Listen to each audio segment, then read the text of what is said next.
Nous allons prendre quelques minutes ce matin pour une petite consultation agricole. Déjà, vous connaissez mon mode d'emploi, c'est la consultation agricole comme la consultation médicale. Donc, je vous accompagne comme un médecin. Et dans cette optique, j'ai un de mes abonnés sur TikTok qui m'a posé son problème. Et je vais me proposer de le résoudre avec vous dans cette vidéo. Restez scotchés jusqu'à la fin pour pouvoir tirer profit de cette vidéo parce que nous allons échanger beaucoup de conseils techniques pour la résolution d'un problème précis, à savoir le jaunissement des feuilles dans votre exploitation agricole. Bien, j'ai pris la peine d'écouter attentivement cet abonné qui se plaignait sur ma page TikTok, Dr Vidal l'agronome, du jaunissement de ses feuilles, des feuilles de ses plants en exploitation en culture.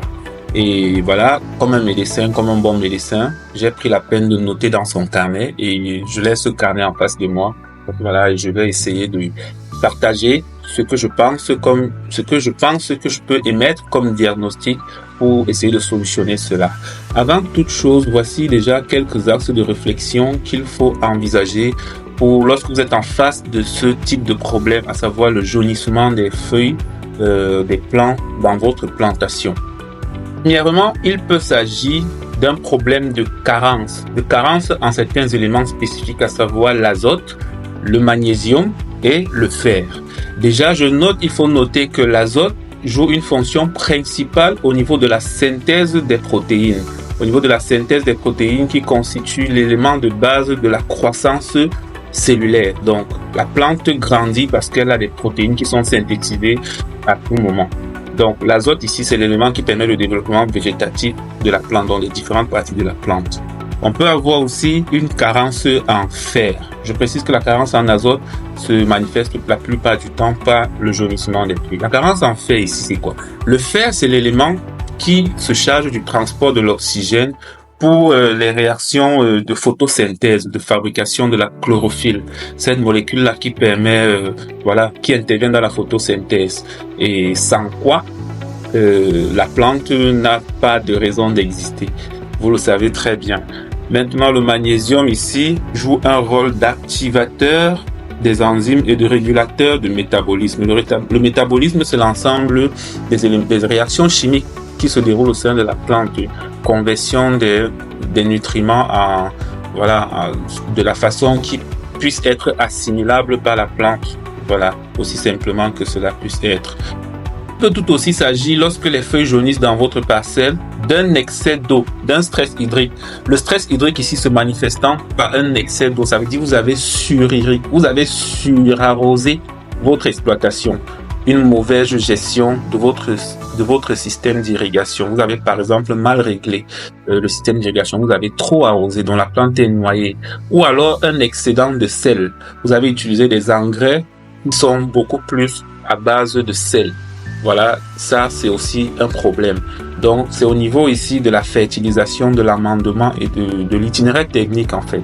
Si vous avez un technicien ou un ingénieur qui n'est pas bien prudent, qui n'est pas bien pointu dans sa façon de suivre la production, on peut avoir ce jaunissement là dû à l'excédent d'eau ou de sel. Dans notre parcelle, que ce soit sous serre ou que ce soit hors serre, les feuilles peuvent jaunir à cause aussi d'un excédent de température ou d'une température insuffisante. Donc les fluctuations de température peuvent faire en sorte que les plantes réagissent par le jaunissement des feuilles. Et enfin, nous avons les attaques fongiques, à savoir les champignons ou alors les attaques d'insectes. Les champignons ou les insectes peuvent attaquer vos plantes et elles commencent à rougir. Après avoir rougi, elles commencent à se nécroser. Cependant, avant de prendre position et de formuler ou de poser un diagnostic fiable pour la résolution de ce problème, il est nécessaire et indispensable que vous répondiez d'abord à quelques questions qui nous permettront de mieux clarifier l'état des lieux afin de ne pas se tromper. Alors, sans plus tarder, parmi les questions à répondre, dont les réponses nous aideront à avancer, j'aimerais savoir quel est l'âge de vos plants à partir de la date de la transplantation, c'est-à-dire du repiquage. J'aimerais savoir aussi quelle est la nature de votre substrat. Est-ce que c'est du sol? Est-ce que c'est de la terre? Est-ce que c'est du terreau, c'est-à-dire un mélange composé de terre, de fertilisants? Est-ce que c'est du compost? Est-ce que c'est de l'hydroponie? Est-ce que c'est de l'eau, etc., des fibres de coco? Quelle est donc la nature du sol? Quelles sont les fréquences et les quantités d'application des éléments chimiques que vous y avez mis? L'urée, notamment, et le calcaire. À quelle fréquence et quelle quantité vous les avez utilisés? Avez-vous remarqué d'autres symptômes? À savoir, par exemple, des taches, des déformations des feuilles. Par exemple, aussi, on a des petits insectes qui se déposent au dos de la feuille et sur certaines tiges vers le bas. Est-ce que vous avez remarqué des symptômes pareils? Ça, c'est des questions qui nous permettront de mieux affiner notre stratégie. Aussi, quel est le climat et la température qui prédominent sur votre région? Vous êtes de quelle région? Le site est dans quelle région? Dans quel pays? Avez-vous pris la peine d'effectuer des échantillons, des analyses d'échantillons de sol pour déterminer les propriétés physico-chimiques de votre sol, à savoir le pH et aussi la teneur en éléments NPK, azote, phosphore, potassium? Très important. Utilisez-vous d'autres produits chimiques en dehors de ce que vous avez cité, chimiques ou organiques? Si vous utilisez d'autres produits, c'est mieux de les mentionner. Quand vous allez voir un médecin, vous lui dites déjà, je suis en train de prendre tel traitement. Ça lui permet de savoir s'il doit donner un autre traitement sur la même base du même principe actif ou pas. Et enfin, quel est le système d'irrigation? Est-ce que c'est l'aspersion? Est-ce que c'est le goutte à goutte? Une fois donc que vous m'aurez fourni toutes ces données, j'aurai suffisamment d'informations pour vous poser le meilleur diagnostic qui soit et vous faire la meilleure prescription dans le but de solutionner votre problème.